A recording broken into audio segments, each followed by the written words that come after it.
आम आदमी की तरह निवेशकों के लिए भी कोरोना काल मुसीबत का सबब बनकर आया है। निवेशकों के पास रकम तो भरपूर है, लेकिन उनकी आमदनी का जरिया भी निवेश करना और उससे मुनाफा कमाना है। कई बार ये मुनाफा घाटे में भी तब्दील हो जाता है, लेकिन समझदार निवेशक कमाई के लिए किसी भी मौके को नहीं चूकता और संकट में भी समाधान खोज लाते हैं। JLL की एक रिपोर्ट के मुताबिक हाई नेटवर्थ इंडिविजुअल यानी NHIs के लिए कोरोना काल में निवेश की पहली पसंद शेयर बाजार बना हुआ है। जानकारों का मानना है कि शेयर बाजार में आई हालिया तेजी में HNIs का बड़ा हाथ है। ऐसे समय पे स्टॉक मार्केट में बहुत सी कंपनियों के शेयर लोअर वैल्यूएशन पे मिल रहे हैं और अब इन कंपनियों में ये उम्मीद बन रही है कि लगभग 20 से 22% तक के रिटर्न मिल सकते हैं। इसी वजह से HNI का निवेश स्टॉक मार्केट में बढ़ा है और वहां पर संभावनाएं भी निवेशकों को ज्यादा रिटर्न की बढ़ी हैं। इसी तरह सोना भी निवेशकों की पसंद में शुमार रहा है। अपनी ऊंची कीमतों की वजह से शेयर बाजार के बाद दूसरी पोजीशन रियल एस्टेट के हाथ गंवा बैठा। JLL के मुताबिक 28% HNIs की पहली पसंद निवेश के लिहाज से शेयर बाजार है। 23% HNIs को रियल एस्टेट पर ज्यादा भरोसा है।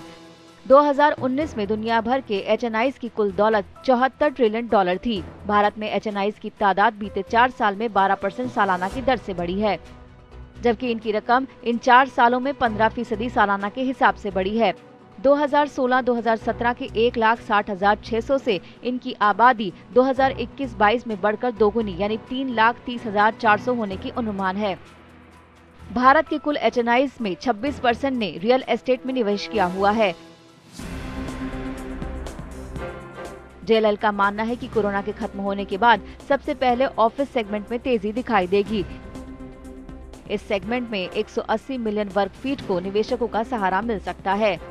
2.26 लाख करोड़ के इस सेगमेंट में निवेश आने की भरपूर संभावना JLL ने जताई है। ऐसे में 76% रियल एस्टेट निवेशक ऑफिस स्पेस में दिलचस्पी रखते हैं। 15% की पहली पसंद वेयर हाउसिंग है, जबकि 12% रियल एस्टेट में इन्वेस्ट करना चाहते हैं। रेजिडेंशियल पर केवल 3% निवेशकों का ध्यान है और अब ये पूरी तरह से घर खरीदारों का बाजार बन गया है। डेवलपर्स का भी मानना है कि निवेशकों के आने से ये सेगमेंट सुधरेगा और देश की अर्थव्यवस्था और रोजगार बढ़ाने में मदद करेगा। एसेट की जो क्लासिफिकेशन है रियल एस्टेट की, वो हमेशा पॉजिटिव ही जाएगी। एक सेफ इन्वेस्टमेंट जिसको वो देख सकते हैं, उनके सामने हो सकती है, जिससे हर महीने उनके अकाउंट में रिटर्न आती है कमर्शियल रियल एस्टेट में। That is why I personally also think कि रियल एस्टेट इन्वेस्टमेंट सबसे अच्छी और सबसे सेफ इन्वेस्टमेंट है for any HNI। Value for money इससे अच्छा टाइम हो ही नहीं सकता एक इन्वेस्टमेंट का जब वो अपने लोएस्ट पे हो। सो HNIs हमारे देश के बहुत स्मार्ट हैं।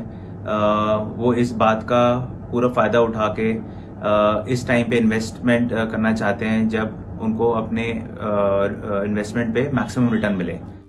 हालांकि निवेशकों के पास रकम की कमी नहीं है और उनके पास सूचनाओं का पुख्ता तंत्र है, इसीलिए वो निवेश करके धोखा नहीं खाते। लेकिन आम निवेशक जानकारी के अभाव में गलती कर जाते हैं और पैसा गंवा बैठते हैं।